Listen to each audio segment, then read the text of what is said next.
அஸ்ஸலாமு அலைக்கும் வரஹ்மத்துல்லாஹி வபரகாத்துஹு.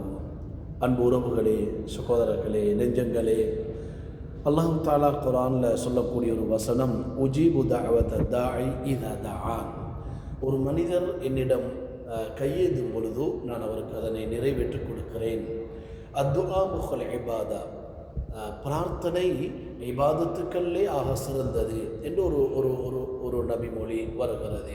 அப்படி என்றால் நாங்கள் இறைவனிடம் எந்த நேரத்தில் கையேந்த வேண்டும்?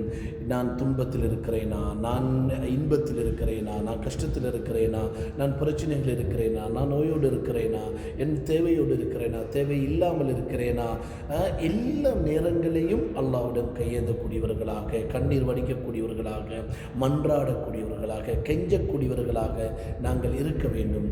அந்த நேரத்தில் தான் அல்லாஹ் தஆலா எம்மை பார்த்து சந்தோஷப்படுவான். எனவே நாங்கள் தேவைக்கு மட்டும் அல்லாஹ்விடம் கேட்காமல் எல்லா நேரங்களையும் அல்லாஹ்விடம் கரமேந்தக்கூடியவர்களாக நாங்கள் மாற வேண்டும். அப்பொழுதுதான் அல்லாஹ் தஆலா மலக்குகளின் மூலமாக எங்களுடைய துஆவுக்கு ஆமீன் சொல்ல வைப்பான்.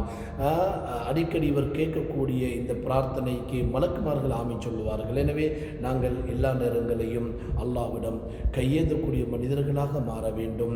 அந்த நேரத்திலே அல்லாஹ்வும் சந்தோஷப்படுவான், எங்களுக்கும் அல்லாஹ் நாடினது கிடைக்கும். நாங்கள் கேட்டது உடனே கிடைக்கலாம் அல்லது தாமதமாக கிடைக்கலாம். அல்லாஹ் எப்பொழுது தர வேண்டும் என்று அவனுக்கு தெரியும். எனவே கையேந்துவோம், இறைவனிடம் பிரார்த்திப்போம்.